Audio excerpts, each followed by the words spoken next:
Motorcycle operator skills test. They take you from, oh, that's not part of the skills test. Oh, just kidding. We low-sided. I love the area.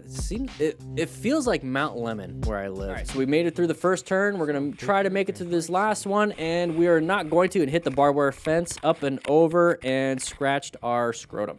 That's the medical term. All right, so we were supposed to be going through this at a recommended 20. And we talked about this a little bit on the live stream, where if it was 40 miles an hour, dropped it down, it's basically indicating, hey, we need to slow it down just a little bit because this is going to be sharp. So we make it through the first sharp turn pretty good. But one thing that, I don't know if you guys caught this, there's some bumps right before the turn. That's going to mess you up a little bit. See that? See the little bumps in the road surface hazards and all that stuff? Take it a little bit slower. I'd rather add speed after the fact versus trying to reduce speed in the middle of a turn after a bump. Okay? Take a look. So we got messed up right here. Went a little wide, and our buddy's going to make it. Oh, somebody hit something. I don't know if the oil was on the ground first. Whoa. Is that a kid? Is that like a child? Oh, what do? I'm panicking. I don't know what to do. I don't know anything about motorcycles. Dude, if you're riding a stunt bike, you need to understand all that stuff. They looked like a child, but it wasn't. Looks like a young adult male in his early 20s with a frame of a... Oh, we got that person. Anyways. Yeah, fastest fuck boy. Open lane patterns up over in here. Look at, anybody gonna switch into their lane? Nope, just speed wobbles. Yeah. Keep it up. Oh, got so lucky that we didn't run out of road. Fastest. All right, we're gonna make a tight turn from a stop. Good job. We practiced that in the new book. Okay, that's part of your motorcycle operator skills test. They take you from, oh, that's not part of the skills test. Getting hit by a car is not good. Let's take a look and see what happened. Lane. Yeah, we were straight up in our lane. We did not anticipate that. That truck driver was not paying attention whatsoever. Yeah, we were in our lane. Look, you can see the line right there. We're in our lane. So he's walking. That's a good sign. All right, we have a sharp turn coming up ahead. We have that U-turn sign. Let's see what we do here. Hopefully we don't low side. What do you guys think? Low side or going too straight and basically hitting the guardrail? Write in the comments. 3, 2, 1. Two stupid car drivers. Stop in the middle of the road, blocking the whole lane. Okay, maybe something completely different. Oh, just kidding. We low-sided. Wait, what did that have to do? Middle of the road, blocking whole lane. Maybe they got the lesson. We'll better not repeat the mistake, putting life of... Motostars, I think you might have put the wrong text on the wrong video. All right, doing a wheelie. Yeah, boy. Big group ride, somebody's gonna crash, we're all gonna hit the bikes, and we're all gonna dump it, and we're all going to die. All right, so this is why I don't like doing mob rides. Just a guy in a wheelie wondering how people on 2 wheels crash on a straight highway. Yeah, I don't know either. So we're moving on. Okay. A group of Harley riders and oh, big ego Harley riders don't like it when somebody passes them. It's like you don't own the road, even though you think you do.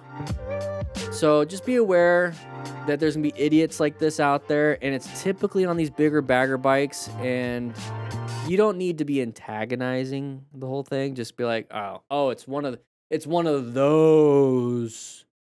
All right, have your fun, because they like to pull guns.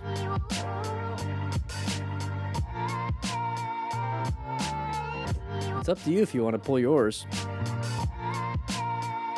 Those bagger bikes are actually pretty fast, so be careful. All right. Nice chill ride. Love the area. It feels like Mount Lemon where I live. But crashing in the ground like that is not something I would like to do on Mount Lemon because a lot of people have died up there. So what happened? Oh, that's what we always... You guys saw that? That's what it says in the little mountain riding. This is what I want to do. I want to add more chapters to the book towards the end where it's going to be mountain riding, night riding, highway riding, a bunch of different scenarios. And this is one of those hazards because every single environment has its own hazards. You know, night riding, lower visibility, rain riding, traction problems, possible visibility, hypothermia, bunch of different issues there. Mountain riding, yeah, you have curves. Okay, you can have curves anywhere, but in the mountains, especially with a rocky face like this, you have to watch for road surface hazards. You're gonna have a lot of debris on the road. You're gonna have big rocks that might have fallen off onto the road. Those are things that you have to pay attention to on top of navigating down the hill, up the hill with curves. So that's what I'm going to add to the book. So guys, if you want to get the first edition, this is going to take you from absolutely zero to actually getting your endorsement test. And all you have to do is practice in your neighborhood for the most part, first 7 chapters. And I teach you how to get on the road after that. But right here, let's go. Oh, we're not muting it. We're doing this. We're getting to this. And this is one of those hazards that I was talking about that I want to add to the book. So right here, big problem. Can't really just hit the rock like that and call it a day. You have to be able to see it ahead of time. So let's see if he saw it ahead of time. Because we have this view right here. Was it right there? Was it right there? Let's see. Let's see. Was it right there? Yep, there it is. There it is. We did not see this little thing right here. We didn't see that. And it's right in our path of travel. And that's when it comes to planning a ride to where we need to locate these hazardous situations. Is it a relevant threat? If the rock was off on the shoulder, not a relevant threat because it's not in our path of travel. But since it is, it becomes an active threat. So we must move to a new position for safety. So we just kind of boop, go around it. Now, why did we not see it? Because we're focused on our turn only.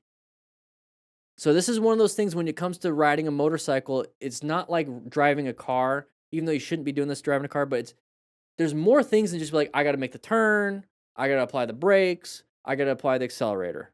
Okay, those are primary controls for the bike to get the bike or the car where you need it to go. Now, there comes the rider or driver strategies, the road surface or the road strategies and everything, because part of that is looking for hazardous situations and assessing relevant threats. Those two right there, locate and assess, are the mental models. The navigating active is the physical, and putting yourself into a new position for safety is being in a new physical space so that you're safe. The two middle, locate and assess, is very specific to the brain. You need to be scanning for those hazardous situations. You need to be assessing if they are relevant threats so that you can move your body away from them. But you don't want to be not paying attention. So don't just be like, I'm focusing on the turn and I got to do the turn. Be like, I know there's a turn coming up, but is there anything in my path of travel that's going to cause me to crash? You're constantly scanning for all these things. You have to do a lot more than just be turning. Okay? And that sucks. That absolutely sucks. He's got full gear though. So good job on that. But the bike is going to be expensive to fix.